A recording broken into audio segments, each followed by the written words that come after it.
kok. Aman. Iya, aman lah itu di GA Gosen ya.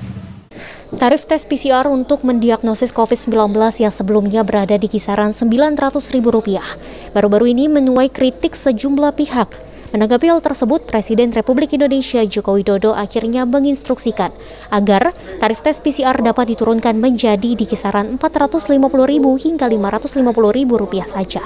Menanggapi hal tersebut, Direktur Utama salah satu rumah sakit swasta di Kota Palembang, yakni Dirut RS Pusri, Profesor Dr. Haji Yuwono M. Biomed mengutarakan bahwa dengan instruksi tersebut pihaknya setuju dan menyambut baik karena hal tersebut dapat membantu lebih banyak masyarakat.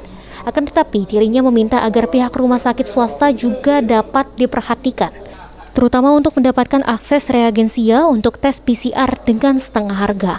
Mengingat saat ini reagensia dibanderol sekitar Rp400.000 untuk satu sampel, sehingga sulit untuk memberikan tes PCR dengan harga baru. Tarif yang baru kami akan menetapkan udah pasti bahwa di angka seperti yang disampaikan Presiden, yaitu di angka maksimum 550. Kami nggak akan lewat dari itu. Untuk pemeriksaan yang selesai 1 hari, kami sebelum ini sudah mengumumkan kami selesai 1 hari memang.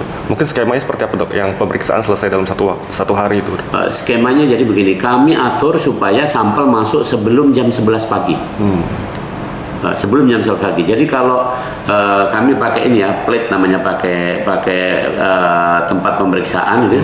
Satu pemeriksaan itu kira-kira 250 sampel deh. Jadi kalau 250 sampel kuotanya itu sudah terisi jam 9 pagi misalnya, maka itu nanti sampel berikutnya itu adalah untuk pemeriksaan hari berikutnya. Kira-kira begitu.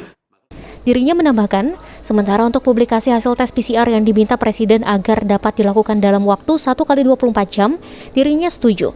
Karena sejauh ini, waktu maksimal untuk mengetahui hasil tes PCR adalah sekitar 10 jam. Sandi Pratama, PAL TV.